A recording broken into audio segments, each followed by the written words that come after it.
بینەرانی بەڕێز لە هەر کوێگەن لە بەرنامەی ڕاوەی ڕۆژەوە ئەم کاتەوە هەموو کاتێکتان باش لە بەرنمەیەکی دیکە هاتوونەتەوە خزمەتی ئێوەی بەڕێز لە بەرنمەی ئەم جارەماندا داگیرکاری تورکیا هەروەها ئامادەکاریەکانی سوپای تورکی داگیرکار بۆ ئەنجامدانی سیهەمین ئۆپراسیۆن لە دەرەوەی سنوور هەڵبەتە کە لە دژی باشووری کوردستان دەیەوێت ئەنجامی بدا. هەروەها دوایین پێژات و ڕووداوەکانی کوردستان و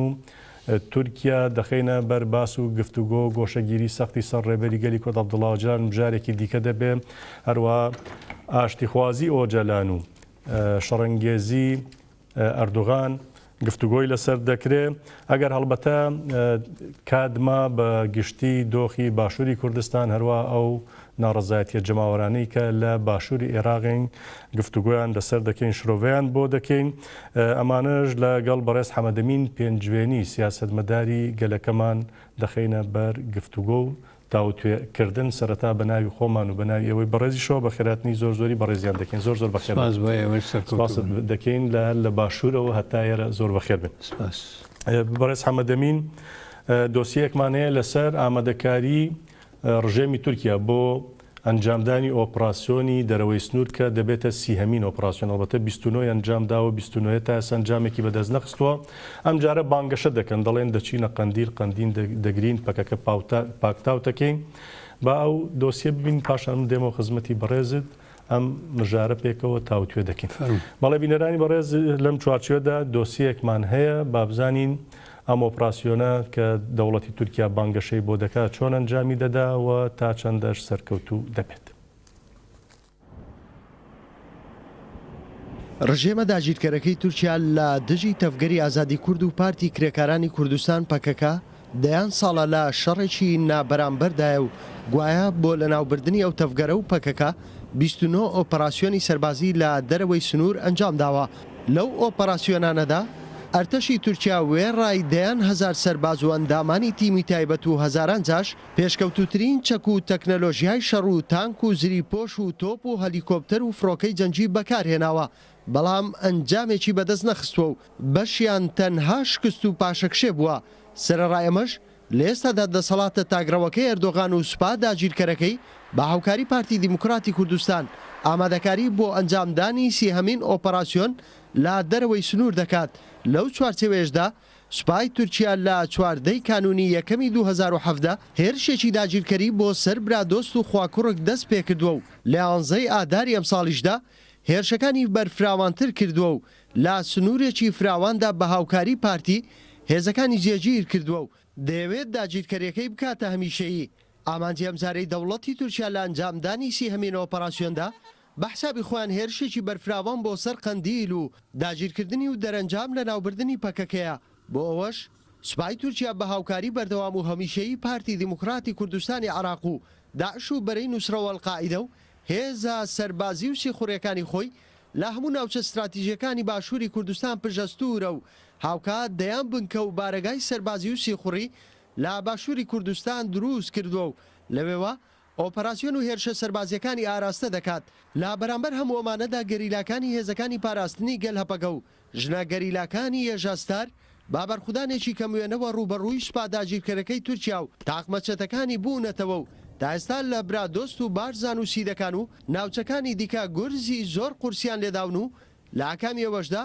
دوژمن سەدان کوژرا و برینداری داوە و لە زەویەوە جوڵە بڕکراوە. چاوەڕوانیش دەکرێت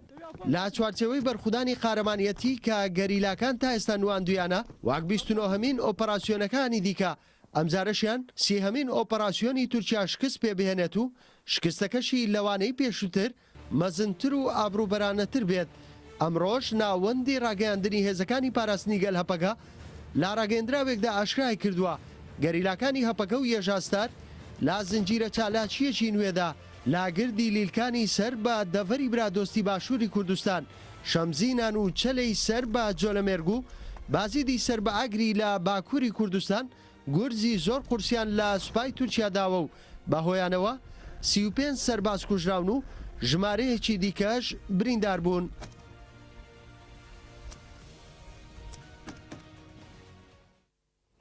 بەڵێ دێنەوە خزمەتی مامۆستا پێنجوێنی بەڕێز حەمەمین پێنجوێنی بێگومان لە 14 کانونی یەکەمی ساڵی 2017ەوە دەوڵەتی تورکیا تر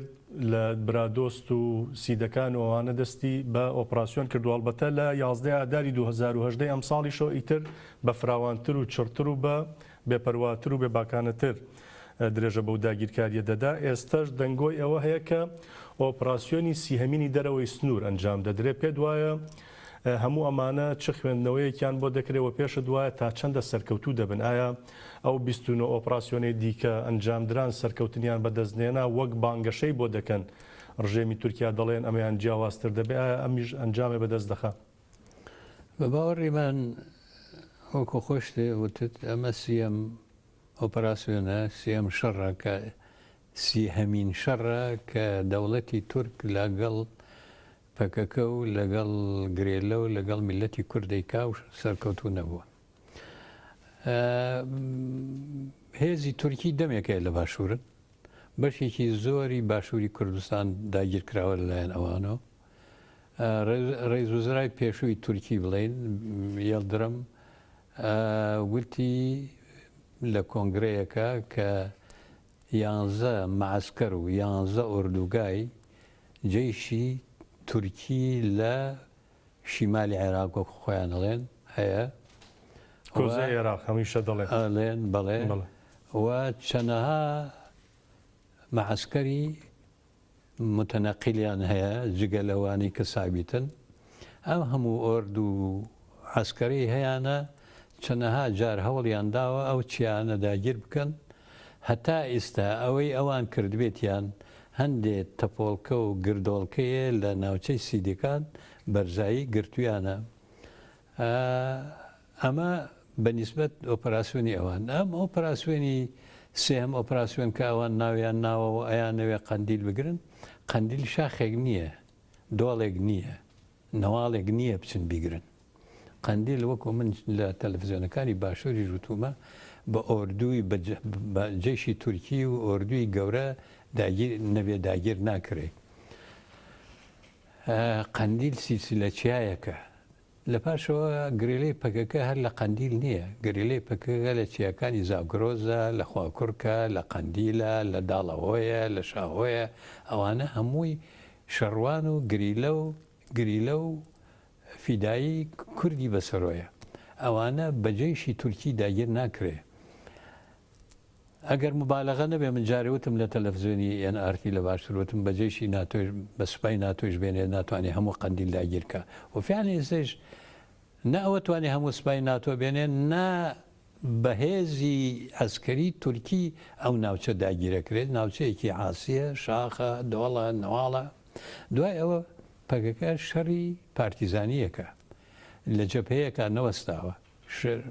ئەمڕۆ لێرێس بێ لە شوێنێکی کەیە شەڕی پارتیزانیەکە. شەڕی پارتیزانیش ئەوە نییە کە بە تۆ جەبهەیەکە گر ئیتر تەواوە بێ. لایەکی تریش ئایا ئەو ئۆردوی تورکیا، ئەو سوپای تورکیا کە ئێستا لە ناوچەی سیدەکان چەند گردۆڵگەیەکیان داگیر کردو و مەعسکەریان تیاداناوە ئەتوانێت ببێنەوە بەرگەیەوە ئەگەر لە دەستانە لەوێ شەڕ بکەن، یان ئەو گریلانەی کە 30 ساڵە لەو ناوچانە ئەژین و لەوێ پەروەردە بوون و کون بکن و دار و بەردی ئەو ناوچەیە شارەزان، ئەوانە توانێت شەڕ بکەن. بە قەناعەتی من ئەم جارێژ ئەو پەڕەکەی کە ئۆپراسیۆنی سێهەم بکەن، ئەو پەڕەکەی بتوانن چەند گردۆڵکەیەکی تر داگیر بکەن. بەڵام بە قەناعەتی من لە مانگی دەوە، لە مانگی یانزۆوە ئەوانە یا جەنازەکانیان لەوێ ئەمێنێتەوە یا ئەبێ چۆڵیکە. باشە کە تورکیا تۆ بڵێ ئەم ئەرتەشە زەبەلاحی هەیە، ئەم هەموو تەکنەلۆژیای هەیە، ئەم هەموو تەکنیکە سەربازیە هەیە، زانیاریە هەیە، ئەم شتانە نەزانێت لەگەڵ ئەوەشا بۆ پێداگرێت لەسەر ئەم شەڕە. ئەردۆگان زۆر وعدیە بە خەڵکی تورکی بۆ ئەوەی دەنگی نەژاد پەرستەکانی تورک بەلای خۆیان ڕابکێشێ یا ئەوانەی دژمنی کورد و پەکەکەن بەلای خۆیان ڕابکێشێ. ئێستا ئەوێ کە بۆ بە سوڵتان و هەموو شتێکەوتۆتە دەست ئەوێ تەطبیقی ئەو قسانەی خۆی بکە بە عملی ئەم ئۆپراسیۆنێژەکە. بە باوەڕێ من دوای شکاندنی ئەو ئۆپراسیۆنە من گومانم لەوە هەیە کە سیاسەتی ئەردۆگان بە بارێکی ترا بگۆڕێت. بە چ بارێکەمە بەست؟ یعنی حەزەکەم ئەوە بڵێم شخصیەتی ئەو نەوعە کەسە خۆپەرست و دیکتاتۆرانەی لە تاریخە ئەوەی کە خوێندومانەتەوە معلوماتمان لەسەریان هەیە شخصیەتێکی متەقەلی بە گۆڕانکاری زووەکە بۆ نمونە مەسەلەن سەدام لەو پەڕی دوژمنایەتی لەگەڵ کووردا لەپەر کە ئەیزانی وەزعەکەی تێکچووە و بەرەو تێکچوونی گەورە ئەچێ بەیانێکی دەرەکرد و دەستێ کرد بە گفتوگۆ مفاوەزات لەگەڵ کووردا و بە سەدان گەنجی کورد لە ژووری ئەدامە ئەهاتنە دەرەوە ئەم شخصیەتە متەقەلیبانە هەموو شتێکی لێ تەوەقوعکرێ ئەم نەوعە کەسانەی کەوا غرورێکی جنونی عەزەمی پێڵێن گرتوونی ئەیانێ شتی گەورە بکەن ئیتر شتە گەورەکە سلبی بێ یا ئیجابی بێ شتی گەورە نادەن بە باجەکەی طبعا خەڵک باجەکەیەدا میلت باجەکەیەکە خەڵکی تورک باجەکەیەکە ئەدا تورک خەڵکی کورد بە باجە ئیشە نێگەتیفەکانیان ئەدەن بەڵام ئەوان بەڕای من ئەو نەوە کەسانە چاویان لەوە نیە چاویان لەوەیە شتی گەورە بکەن و هەموو دنیا باسی پاڵ بڵێ فڵان ئەوەی کرد ئەوەی کرد احتیمالە پاش ئەوەی چونکە من ڕێیەکی تایبەتیم هەیە هاتنی ئەردۆگان و کەوتنە هەموو دەسەڵاتەکان کەوتوتە دەست ئەردۆگانی ئێستا ئەمە خەتەرێکی گەورەیە بەگشتی لەسەر قەزەی کورد لەسەر دۆزی کورد لەسەر پەکەکە فترەیەک ممکنە ساڵێکیش بخایەنێ ممکنە زیاتریش ئەو دژایەتی خۆی بەرامبەر بە کورد و پەکەکە بە هەموو کارتەکان چی کارتی لەبەردەسایە بەکاریهێنێ سیاسی عەسکەری جاسووسی یعنی هەموو شتێک قەزەی کورد بەگشتی لە خەتەرایە عەلەویەکانی تورکیا لە خەتەران چونکە دوای کورد ئەکچێتە سەر ئەوان کە بە ئاشکراڵێ ئەوێ دەوڵەتێکی ئیسلامی ئیخوانی سنی دروستکە لە تورکیا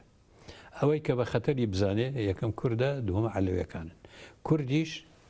لە قەوسە پەکەکە ئەمانە حملەیەکی گەورە ئەکا بۆ ماوەی ساڵێک و 6 مانگ تا بتوانێ دەستی خۆی لەمانە ئەوەشێنێ ئیزافەی گوڵینەکان ئیزافەی چەپ و دیموکراتی خوازەکان ئەوانە چەند بە گروپێکی خەتەری گەورن لە قەڵم نادەن ئەوان سیاسەتی ئاکپارتی بەڵام ئەم دوو خەتەرە لەبەر هەوڵێکی زۆرن بۆ زعیفکردنی ئەوەش تەجروبە کرا کە نەپەکەکە نە ئەو نەتەوە کەمینە ئاینیانەی کە ئەوان دژایەتیەکەن بەوان لەناو ناچێ بە قەناعەتی من وەکوتم مختصر ئەوە سیاسەتی ئەردۆگان ساڵێک و 6 مانگ کەمتر زیاتر ئەم پرۆگرامی کە هەیەی ئەوێ تەطبیقیکە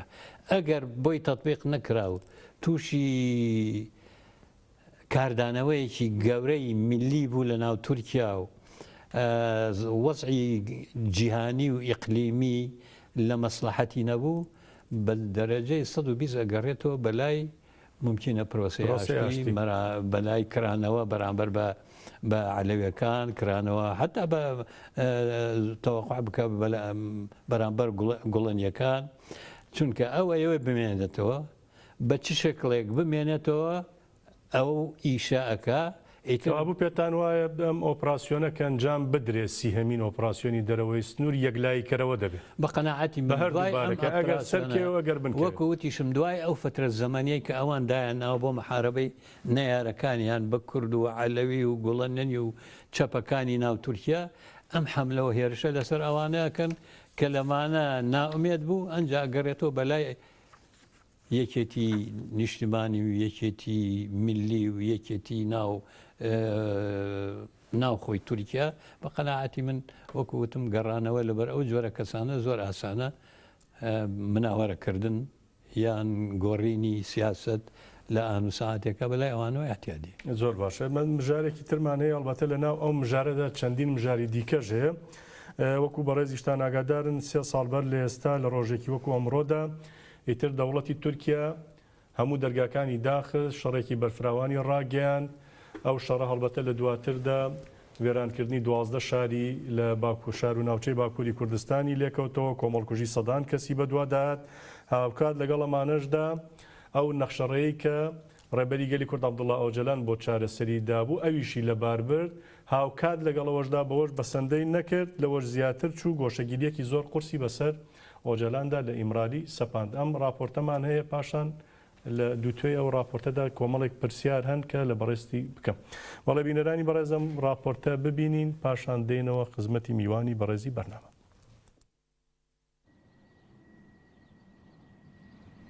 ئارتەشی داگیرکەری تورک ڕۆژی 24 تەمموزی ساڵی 2015 لە دژێرێمەکانی پاراستنی مەدیا دەستی بە هێرشی ئاسمانی کردبوو. لەو هێرشەدا دەیان فڕۆکەی جەنگی پێشکەوتوو بەشدار بوون. لە مانگی ئەیلولی ساڵی 2014دا بەرنامەی وێرانکاری لەلایەن ڕاوێژکاری سیستەم و ئاسایشی تورکەوە بۆ کوردستان ئامادەکرا بوو. لە 30 ئۆکتۆبەریشدا کۆبوونەوەی دەستگای سیخوڕی میت پێگات بوو تێیدا ڕەزامەندی لەسەر وێرانکاریەکە درابوو هاوکات بڕیار درابوو کە کۆتایی بە پێواژۆی چارەسەریش بهێنرێ. ڕێبەری گەلی کورد عەبدوڵڵا ئۆجلانیش بۆەوەی بڕیاری شەرخوازانەی میتی تورک هەڵوەشێنێتەوە و ئاشتی و دیموکراتی بێنێتە ڕۆژەڤ. لە نۆڤەمبەری 2014دا نەخشە ڕێگای چارەسەری و دیموکراتی پێشکەش کردبوو. ئەوەش لە 28 شوباتی 2015دا ڕێکەوتنامەی دەخاڵی دۆڵمەباخچەی لێکەوتبوویەوە. بەڵام ئەردۆغان ڕێکەوتنەکەی ڕەت کردبووە و کۆتایی بە گفتوگۆکانی ئیمرالی هێنابوو. هەر دیدارێکی لەگەڵ ئۆجەلاندا قەدەغە کردبوو گۆشەگیری قورسی بەسەر ئیمرالیدا سەپاندبوو کە تا ئێستاش بەردەوامە. لەو کاتانەشدا قۆناغی هەڵبژاردنەکانی حوتی حوزێران لە ئارادا بوو. ئەردۆغان بۆەوەی هەدەپە بربەستی لە سەدادەی هەڵبژاردن دەرباز نەکە هەموو ئاستەنگیەک و ڕێبازێکی چەپەڵی بەکارێنە. بەڵام هەدەپە توانی زیاتر لە سەدا 13 دەنگەکانی هەموو تورکیا و هاوکات 80 پەرلەمانتار بەدەست بێنێ. بەوە ژاکەپە نەیدەتوانی ببێتە دەسەڵاتدار بەو هۆیەوە ئەردۆغان بڕیاری هەڵبژاردنەوەی پێشوەختیدا و دوای 4 مانگ هەڵبژاردنەکە پێگات بەگرتنەبەری ڕێبازی زۆر چەپەڵ ئاکەپە ئیدی خۆی کردە دەسەڵاتدار. بۆ نمونە لە ڕۆژی 20 تەمموزدا 33 گەنج لە ناوچەی پەرسوسی سەر بە شاری ڕەحا کۆمەڵکوژ کران. ڕۆژی 10 ئۆکتۆبەری ساڵی 2015 لە گردبوونەوەیەکی جەماوەری لە ئەنقەرەی پایتەخت 101 کەس کۆمەڵکوژ کران. لە شار و ناوچەکانی باکووری کوردستانیش باری ناسایی و قەدەغەی هاتوچۆ ڕاگەیەندا بەگشتی 12 شار و ناوچە تەخت کران و سەدان کەسیش کۆمەڵکوژ کران. هەروە ئۆپراسیۆنی قڕکردنی سیاسی لە دژی گەلی کورد و کەسانی شۆڕژگەر و دیموکراتی خواست دەستی پێکرد و 99 شارەداری دەبەپە داگیر کران، 95 هاوسەرۆکی شارەداری ڕاپێچی زیندان کران، مافی پارێزبەندی پەرلەمانتارانی هەدەپە هەڵگیرا و 12 پارلەمانتاریش بە بارمتە گیران. بەگشتی ئەو قڕکردنەی کە لە ساڵی 1925ەوە لە تورکیا دژ بە گەلی کورد دەستی پێکرد بوو، ئەمڕۆکە لە سایەی دەسەڵاتدارەتی ئاکەپەدا ئیدی گەشتووەتە لووتکە.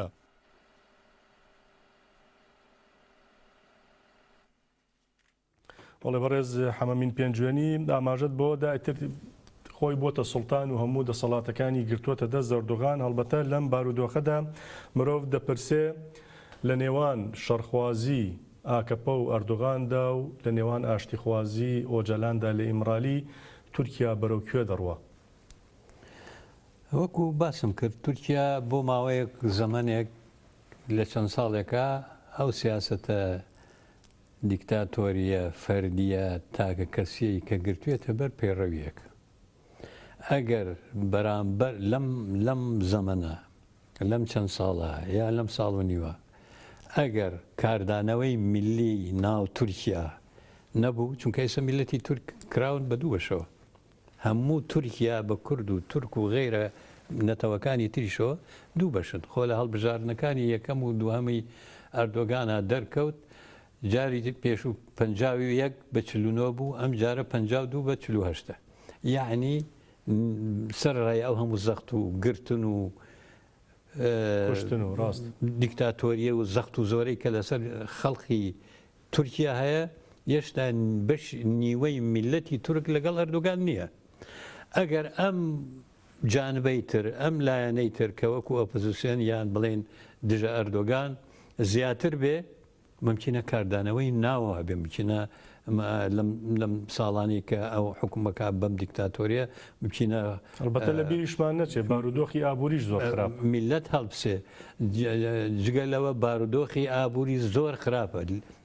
دۆلارێک بۆ بە 4 لیرە و 80، یعنی کە لەوە پێش دۆلارێک بە لیرە و نیوێک بوو تقریبەن شتێ زیاتر. ئەمانە هەمووی باری ئابووری خراپە، باری عەسکەری خراپە و خراپتریش ئەبێ و ئەگەر ئەم ئۆپراسیۆنەی کە هەیە لە باشوور بیکات. چونکە بەڕێی من بە قەناعەتی من و بە گوێنەی زانیاری ئەمە بەرەنگاری شەڕێکی گەورە ئەبێتەوە کە لەمانەی پێشتر کە کراوە بە قووەتر و بەهێزتر و بە سیلاحی نەوعی و سیلاحی تازەتر بەرەنگاری شەڕ بێتەوە باری عسکەریش خراپ ببێ باری کۆمەڵایەتی خراپ بووە لە تورکیا ماوەتە سەر ئەوەی کە گەشت و گوزار و گەشتکردن بۆ تورکیا هەتا ئێستا وەکو خۆیەتی و یا لە زیاد بوونەوەیە دوو ئاڵۆزی هەبێ لە شارەکانە ئەوەیش نامێنێ یعنی ڕەوشی سیاسی و ئابووری و کۆمەڵایەتی تورکیا تێگەچێ و بە قەناعەتی من ئەردۆگان ناتوانێت ئیدارەی ئەم هەموو پشێوی و ئاڵۆزیە بکە لەبەرەوە باری ئەردۆگانی ڕۆژ بە ڕۆژ بۆرەوە عەدەدی تەنازولیەتی هەرچەند ئێستا خۆی وا پیشانە و کەوتۆتەوە عەلاقەتکردن لەگەڵ دەوڵەتانی ئیقلیم و دەوڵەتە گەورەکان و ئیعادەکردن لە هەندێشت ئیعادەی نەزەرکردن لە سیاسەتی دەرەوەیە و ئەوێ دەوڵەتە گەورەکانی وەکو ئەمریکا و ئەوروپا کە لە سیاسەتی ئەوان ناڕازین ئاشت بکاتەوە بەڵام بەم شێوەیە وەکو وتمان بە قەناعەتی من ناتوانێ ئیدارەی ئەم هەموو ئاڵۆزێ بکە و حکمی ئەردۆگان بەم شێوەیە ناڕۆبەر زۆر باشە بەڕێزت یەکێ بوون لەو کەسانەی کە لە گفتوگۆکاندا هەبوون دەوترێت سەرەتا لە بەڕێستانەوە دەستی پێکردو ئێوە ناوبژیوانیتان کردو لە نێوان ئیمرالی و یا تەفگەری ئازادی و حکوومەتی تورکیات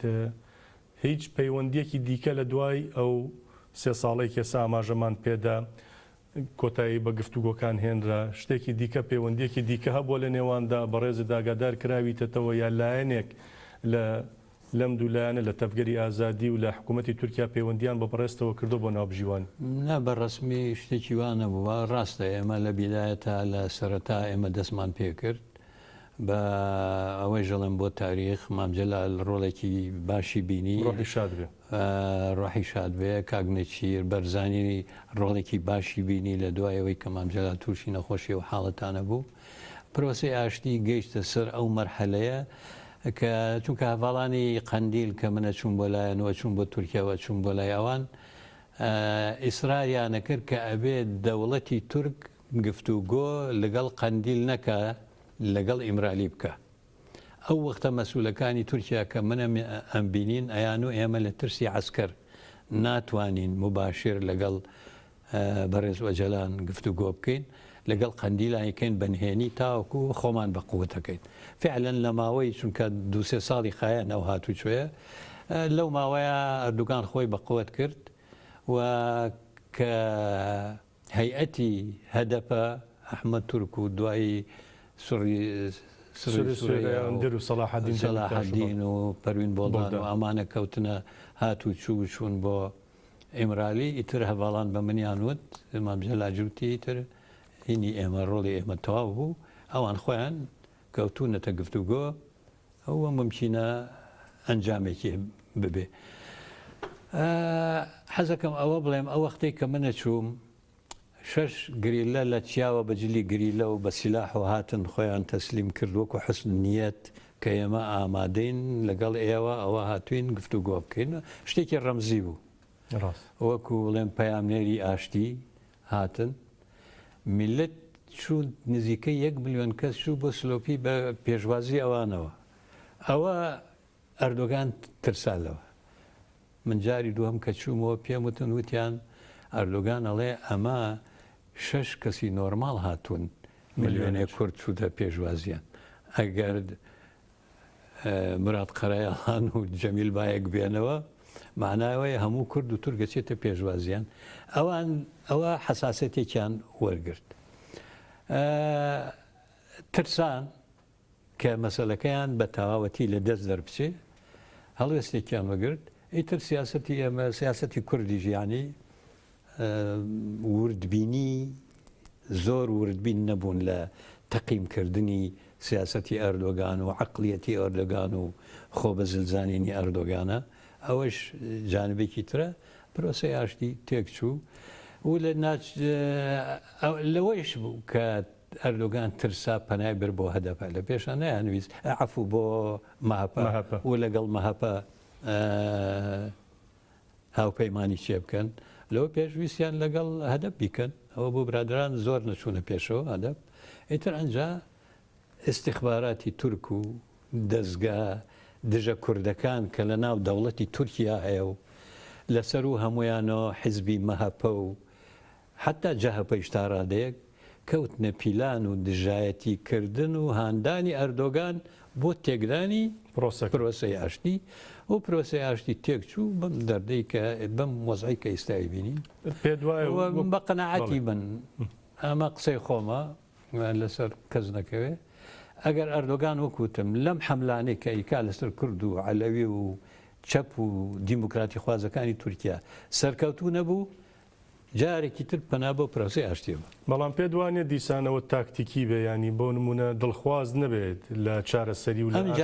ئەم جارە ناتوانێت تەکتیک بەکاربێنێت چکەم جارە ناچارە بێ ئەگەر وابێ کە کەوەکو من تەخمینیەکەم ئەگەر وابێ ناچارە بێ وەختە کوردیش یا و هەیەتی کە لەگەڵ یا دائنیشن بەتە شروعی خۆیان مەرجی خۆیان دەسەپێنن و بە قەناعەتی من ئێستا لە تورکیا پێویستە هەدەپ جەهەپە چونکە ئەوانیش دەبەر حەملەی لە ناوچوونن هەموو هێزە دیموکراتیەکانی تر حتا باڵی گوڵان ئەگەر هەبێ کەسایەتی و سەر بە گوڵن و ئیسلامیەکان بەرەیەک دروستکەن دژی ئەردۆگان لە ناوەوە بەرەیەک دروستکەن هەر هەمویان ئیعلانی بکەن وەکو ئۆپۆزیسیۆنێک لە پەرلەمان لە جادە لە کۆمەلگەی مەدەنی لە سندیکاکان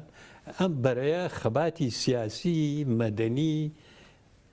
دیپلۆماسی لە ناو تورکیا بمەشێنێ و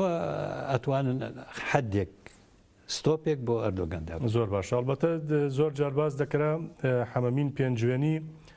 چۆتە ئیمرالی یا هەوڵی داوە بچێتە ئیمرالی ئایا شتێکی وا لە ماوەی ڕابردوو هەبوو یا ئێستا نیەتێکی وا هەیە ئیمکانی شتێکی وا هەیە لە ئارادا بێ بە تایبەت دوایە هەموو ساڵێک کە ئەو گۆشەگیریە سەختە خراوەتە سەر ڕێبەری گەلی کورد عەبدوڵڵا جەلال وەڵای نازانم من ئەوە شەقیەتە یەکەم جواب نامە بەڵام وەختی خۆی مام جەلال بە ئەردۆگانی وتبوو دۆستێکی من هەیە چونکە ئەردۆگان هەموو جارێک کە ئەیانویست کە برادرانی قەندیل ئیسراریانە کرد ئەبێ گفتوگۆ لە ئیمرالیەوە دەست پێ بکە منە هاتم پێمەوتن هەتا مدیری مخابراتی ئەو وەختە وت ئامادە بوو لەگەڵ من بێ بۆ قەندیل چویشم بە برادرانم وت بە مراد قەرەیاڵانەوەوانە کە فڵان کەس ئەوێ بێ زەمانی ئەوێ ئەوتیان هەموو شتێک زەمان و تۆ بەناوی ئێمە توانی قسە بکەیت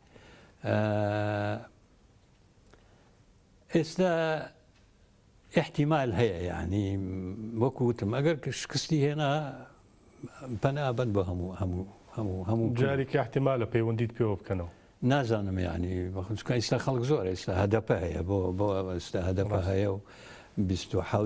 67 ئەندامیان لە پەرلەمان هەیە و ئەتوانن لەگەڵەوان بەڵێ باشە سەبارەت بە ڕۆڵی بەڕێزۆجەلان ئێوە چۆن لێ دەڕوانن هەڵسەنگاندندان چییە بۆی پێدوایە ئەو ینی ئەو نەخشە ڕێگات چارەسەری و ئاشتیانەی دەیدا لە ناخی دڵیەوە دەیدا یا جیاوازی هەبوو لەگەڵ ئەوەی کە لە ڕاگەاندن داوترا کاکە ئۆجەلان مفەکرێکە ئۆجەلان عەبقەریەکی سیاسیە ئۆجەلان پیاوێک نییە ئەمڕۆ قسەی لەگەڵ بکەی یا بیترسێن یا بڵێ ئەبێەوە ئەو قسانە کە ئەکرا لە باشوور و هەندێک ئەحزاب و کەسایەتی باشوور و ئەملاو ئەولا چکە من ئەیناسم شخصی و خۆشتان نەزانن چە باوەڕێکی بە من هەیە و لە ئاخر کتێبیشیە کە باسی منەکە ئۆجەلانی ئەوە نییە گاڵتەی پێ بکرێ ئەو گاڵتەی پێکردن بە هەرچەند ئێستا ئەوە نازانم چەند ساڵە ئاگام لێ نییە چونکە وەختێ پەروین بۆڵان و ئیدریس هاتن بەلام بۆ ماڵەوە و هەندێک شتیان پێوتم بڕیار بوو بچن ڕێی ئەوم بۆ بێنچکە و پێشنیاری کردبوو کە منەوە کۆنوێنەری ئەو لە عێراق بۆ منیش داوام کردوتم با نامەیەکم بەدەستی بۆ بنێرێ تاوەکو وەکو بەڵگەیەک مستم سەکێلان بێ ئیتر پچڕا نازانم وەزعی چۆنە و چییە بەڵام بە قەناعەتی شەخصی من ئەو پیاوە ئەوە نییە بتوانن یاری لەگەڵ بکەن ئەو یاری لەگەڵ هەمویانەکە بەڵێ باشە پێ وایە کەسایەتی ئۆجالان بەدەر لە پرۆسی چارەسەری کاریگەری چەندە دەبێ ئەگەر ینی لەو حاڵەتە ئەگەر بێت و جارێکی دیکە پەیوەندی پێوە بکرێتەوە گفتوگۆ لەگەڵ دەست پێ بکاتەوە بۆ چارەسەرکردنی کێشەکان هەم لە تورکیا هەم لە باکووری کوردستان و هەمیش لە نێو ماڵی کورد خۆیدا لە کوردستانی گەورەدا ئەو هەمیشە ئەوەیەوت کە پێویستە کوردیەک بگرێ هەتا بەسەلی کۆنگرەی نەتەوەی و مەسەلی کۆنگرەی نیشتمانی و مەسلەی یەکبوونی کورد هەموو لەو فەلسفەیە بوو کە کورد عقلی سیاسی کورد نزیک بێتەوە لە یەک پارتی سیاسی کورد لە یەک نزیک بێتەوە بگەنە ئەنجامێک بگەنە ئەوەی کە سیاسەتێکی دیپلۆماسی بەرامبەر بە دەوڵەتی داگیرکەر و دەوڵەتانی داگیرکەر و بەڵام بە دەوڵەتانی دنیا ڕسم بکەن سیاسەتی ئەوی یەکەم نقطەی یەکگرتنی کورد بوو دووەم نقطەی تەبایی بوون لە بینی ئەحزابی سیاسیە هەر حیزبێک فەلسفەی خۆی سیاسەتی خۆی ئایدۆلۆژێتی خۆی علاقاتی دووەلی خۆی پارە و مالیەی خۆی ئەوە شتێکی دنە بەڵام شتێکەیە لەمانە هەمووی گەورەترە مەسلەی میلەتێکە کە بەش کراوە وڵاتێکە کە ناوی کوردستانە و هەر پارچەیەکی ئەم دەوڵەتانە ئەیبەن و خێر و بەڵام خەڵکانێکی ئەمانە چۆن یەگەگرێ پێش هەموو شتێ عەقلی سیاسی کورد یەک بگرێت بەڵام کەسان و لە ئەنگەلێکی ژەبوون کە بۆ نمونە لە باشوور و ڕۆژهەڵاتی کوردستان تا لە ڕۆژاوای کوردستانیش دەیانوە دۆجالان دژی ئەم شتانێ لە پراکتیکە خۆ لە پراکتیکە ئەوە هەموو بەرچاوی هەموو عالەمەوە کە لە پراکتیکە ئێمە کۆنگرەی نەتەوەی و پەرلەمانی کوردستانی دەرەوەی وڵاتمان لەسەرەوە سیاسەت دروست کرد بەرە جۆجالان بە منیوتی کورد دەبێ ئەدرەسێکی سیاسی و دیپلۆماسی هەبێ لە جیهانە پەرلەمانی کوردستان دروستکەن باشە لەمە زیاتر کە ئەبێ کورد هێزی سیاسی و عقلی سیاسی کۆ بێتەوە کۆنگرەی نەتەوەی دروستکن ئەمانە هەمووی پەکەکە کردوێتی ئۆجلان کردوێتی بە فەلسفە و بە بیر و بە تەوجیهاتی ئەو بە ئیمکانیاتی ئەو ئەمانە دروست کراوە ئەمانە خۆ ئەو خەڵکەکە قسەکەن بۆ خۆیان قسەکەن خەڵک گویان لێ ناگرێ میلەت لاریم لەوە نییە کار حیزبێک مەجموعەیەکی تایبەتی خۆی هەیە و وەکو دەروێش چی بڵێن ئەوە جێبەجێەکەن بەڵام میلەت حسابمان بۆ میلەت کردووە میلەت شتێکی تر ئەزانێ و شتێکی تر ئەڵێ زۆر باش هەڵبەتە بۆی کە کاتەکە بوار بدات دوومژاری دیکەمان لەگەڵ بەڕێزت ماوە منەمەوێ ڕای بەڕێزت لەسەر و دوومژارش بزانم ئەویش بارودۆخی ئێستای باشووری کوردستانە باشووری کوردستان لە نێوان دوو هەڵبژاردندا هەروە قەیرانەکاندا هەڵبژاردننی پەرلەمانی عێراق ئەنجام درا هێشتا نەتیجەکە بە تەواوی دیار نییە ئەوە هەڵبژاردننی پەرلەمانی هەرێمیش لە پێشە دیسانیش دیار نییە مەخابن لە هەولێر یەک دوو کردەوەی تیرۆریستی تندوتیژی ناویچیان لێدەنەی ڕوویانداوە لە سلێمانی تەقە لە بارگای نوێ کراوە هەندێک ئاڵۆزی لە باشوور دەبیندێ لەم بارودۆخێکی وادا پێ وایە وەکو حەمومین پێنجوێنی باشوور ئایندەی دیارە ڕۆشنە ڕووناکە یا مرۆڤ پێی گەشتبینە هین نیم ناومێد نیم دایمە متەفائلم ئومێدەوارم گەشتبینم ئەوە یەک دووهام ڕاستە لە باشوور ئاڵۆزی هەیە بە حیزبە سیاسیەکان لە ناو خۆیانە دژایەتی ئەو پەری دژایەتی یەکتریەکەن بە تەلەڤیزیۆن و بە قسە و بە نووسین و هەموو شتێک بە پەیجەکانیان بەڵام ئەوەی کە جێگەی دڵخۆشە ئێستایەتی و پارتی ڕێکەوتون لەسەر سیاسەتێکی معەن کە بە یەک هەیئەت بچنە بەغا ئەوانی زۆرترین کورسین بەنیسبەت پەرلەمانی عێراق و قسەکەم و دەنگ و باسێکیشم بیست ئەمڕۆ کە گۆڕانیش لەگەڵ پارتیە خەریکن و هێزە کوردیەکان لەسەر هەر هەمویان لەگەڵ هەموو ناکۆکێکە لەسەر ئەوە کۆکن کە نابێ ئاژاوە بێتە کوردستانەوە ئەوەی کە لە خواروی عێراقی ڕاستە گەندەڵی هەیە وەزعی ئابووری بەخراپات هەنجە تۆزێک باش بوو لەم دوایە مەسەلەی ئاو کارەبامان هەیە ئەمە ژۆک و باشووری عێراق بەڵام لەگەڵ هەموو شتێکە نابێ ئاژاوە لە کوردستانە پەرە بسێنێ بۆ ئەوەی دوژمنان ئیسفادەی لێنەکەن داعش زینوو بۆ تۆ ئەوەی لە هەولێر ڕوویە ئەوە دیارە و ئاشکرا بوو کە حرەکەیەکی ئیسلامی سەر بە داعشی ئەوەیان کردووە ئەوانی تر تا ئێستا لا بەڵام بەڕێز پێنجین ببوورە پێ دەورم هەڵبەتە خەڵکانێکی دیکەژەن دەڵێن ئەمە هەر سیناریۆ خودی دەسەڵات بە قەنەعاتی من ئەوەی هەولێر سیناریۆ نیەوە قەنەعاتی شخصیم هەیە ئەوەی لە ڕێگەی حرەکەیەکی ئیسلامی تیژڕەوی نزیکی داعش کراوە وایشی بینێن ممکنە بە قسە و گفتوگووە لەسەر تەلەڤیزیۆنەکان بیان بیرن ئەوە یەک طبعاً هەموو شتێک هەیە یعنی ئێستا لە باشوور حاڵەتێکی واژ ڕوویاوە خاستن لە پەیجەکان هەچی حکوومەت هەچی یەکێتی و پارتی بیکە خەڵک ڕەدیاتەوە بە نەوعێکی تر تەفسیریەکە بەڵام ئیجماعێکی عقلی سیاسی هەیە کە ئاژاوە دروست نەبێ چونکە عێراق خۆی دەوڵەتە کاکە ئێمە لەژێر دەستی عێراقین ئەگەر ئاژاوە دروست بێ هەموو پرۆسە سیاسیەکە ڕوە یعنی ممکنە بۆ مەسلەی چوون بۆ بەغا و پێکێنانی حکوومەتی مرکزی هەچەند بە قەنەعەتی من ساڵێک زیاترە خیانەوە هیچ ئەم ساڵ دروست نابێ و لە ساڵی ئایندا ممکنە ئەوە دروست بێ چونکە ئەوە ناکۆکی لە ناوماڵی شیعا هەیە لە کوردستان خراپترن ئەوان خەریکی بیر لە ئینقلاباتەکەنەوە دژی یەکتری یعنی من گەشتبینم بە ئایندەی کوردستان لەم حاڵەتە ئەوەستێ کوردستانی باشوور لەم چوارچێوەی کە ئێستا پرۆسەی سیاسی تایە تەبان پاش ئەو کارەساتانەی کە ڕوویدا لەم حاڵەتە ئەوەستێ وە هیوادا قەناعەتیشم هەیە بەرەو باشتری ژەچێ وەکووتم ئەو هێزە سیاسیە گەورانەی وەکو یەکێتی و پارتی و گۆڕان ئەگەر ڕێبکەون لەسەر قسەکەوەی ڕێگەکەون مەسلەکە تا ئێستا یەکێتی و پارتی ڕێکەوتون و گۆڕانیش دەنگ هەیە کە ڕێبکەوێت لەگەڵ بەڵاخۆ گرفتەکەەوەی ئەڵێن نەگەر پارتی و یەکێتی بە تەنها ڕێککەون پارت و لایەنەکانی دیکە پەراوێز بخرێن دیسان وەکو وایە بگەڕێیتەوە بۆ خاڵی سفر قسەیەکی واژەیە مەسەلەن تۆ کاوان دەچن بە بەغا حسابی کورسیەکە یەکێتی پارتی نزیکەی چلووە منە کورسیان هەیە گۆڕانیش بێتە پاڵیان ئیتر ئەوە هێزێک هەیە دوو کورسی هەیە یا سێ کورسی هەیە یا چوار کورسی هەیە ناچێ نابێتە مشکلەیەکی ئەساسی ئەبێتە مشکلەیەکی ناوخۆیی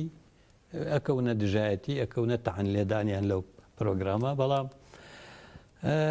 باشتر ئەوەیە کە بە یەک لیست بچن بە یەک هێز بچن بە یەک عەقلیەت بچن بەرامبەر بە حکوومەتی مەرکەزی چونکە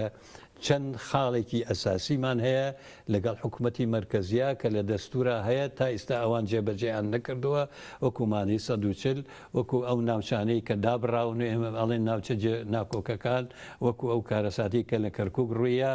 وەکو مەسلەی نەوت و قانونی غاز و نەوت کە هەتا حکوومەتی مەرکەزی کە لە تا ئێستا ئیقراریان نەکردووە لە پەرلەمانەکانی پێشوو لە بەرەوەی لەو قانونا هەندێ مادەی تایە کوردی ئیسفادەی لەیەکە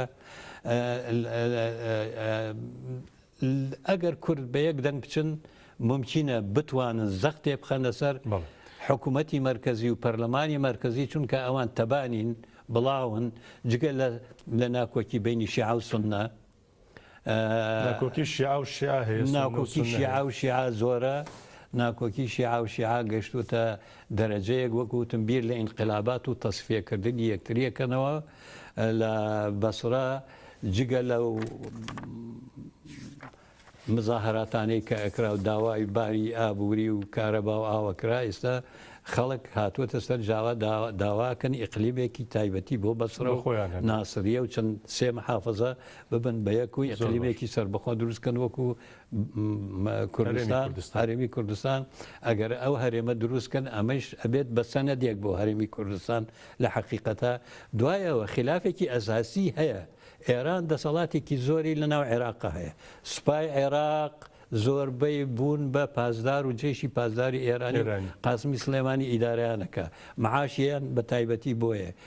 تەوجیهاتیان بە تایبەتی بۆیە ناکۆکیەکی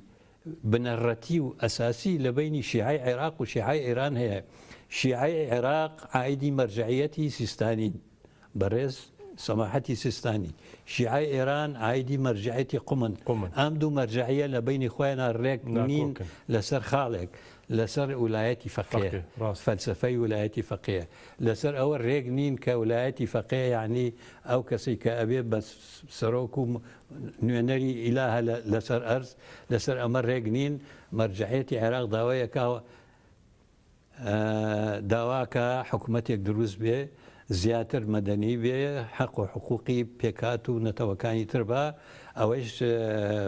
ڕەوتی سەدر یەکێکە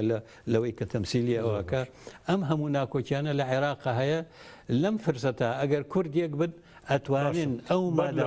بەڕێز پێنجێنی بەر لەوەی کورد بچێتە بەغدا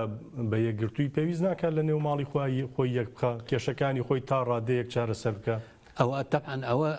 ئەوە خاڵی ئەساسیە بەڵام ئەزعەف الئیمان کە ئەوە ناکەی خۆ بەرامبەر بە مەرکەز ئەتوانن یەک مەوقیفیان هەبێ چونکە لێرە لەسەر حسەی زیاد و کەم و لەسەر پارە و لەسەر دەسەڵات و لەسەر ئەوڵێ پارەی نەوت فڵانەی با ئەوڵێ من کەمم وەرگرتووە وەڵێ من هەروەرم نەگرتووە ئەموو شەڕەکە لەسەرەوەیە نە لەسەر دینە لەسەر سیاسەتە نە لەسەر کوردایەتیە شەڕەکە لەسەر ئەوەیە کێ پارەی نەوتی زۆر وەرگرتووە ئەوی تر وەری نەگرتووە ئەوی تر بەقایە نەزانێ ئەویش بەشی ئەو وەرگێ ئەمە لەبەر ئەمە ئەتوانن بەرامبەر بە مەرکەز بەرامبەر بە حکوومەتی مەرکەزی لەم حاڵەتەی کە ماڵی شیعەتێک چووە بتوانن ئەو مادە دەستوریانی کە لە دەستوری عێراق هەیەوە هەمویان متتەفق بوون لەسەری چەند مادەیەکی جێبەجێ بکەن کورد قازانجەکە زۆر باشە سەبارەت بە ئەو خۆپیشاندان و ناڕزایەتیە جەماوەریانەی کە لە باشووری عێراقن لە ئێستادا پەرەدەستێنن 14-15 کەس تا ئێستا کوژراون بەدەیانی کە بریندارن خەڵکێکی زۆر گیراوە بارودۆخێکی زۆر خراپتر هەیە لە باشووری عێراق سەرڕایەوەی شوێنێکی وەکو بەسڕە ڕۆژانە 3 ملیۆن بەرمیل نەوتی تیا دەفرۆشرێ بەڵام خەڵک ئاوی نێبیخواتەوە کارەبای خۆی لەم گەرمای 40-50 دەرەجا پێ فێن بکاتەوە ڕاستە ئێستا داوا لەوە زیاتر پەرەیسن لە پێشە مزاهرەتەکە خۆپیشاندانەکان بۆ داوای ئاو و کارەبا بوو شارێکی وەکو بەسرا ئەوە 20 ساڵ ئەو مشکلیان هەیە ئاوەکەیان سوێرە تاڵە ناخورێتەوە داوای ئاوی چیری نەخن بیخۆنەوە ئەمە یەکێک بوو لە مەتالیبەکانیان بەڵام ئێستا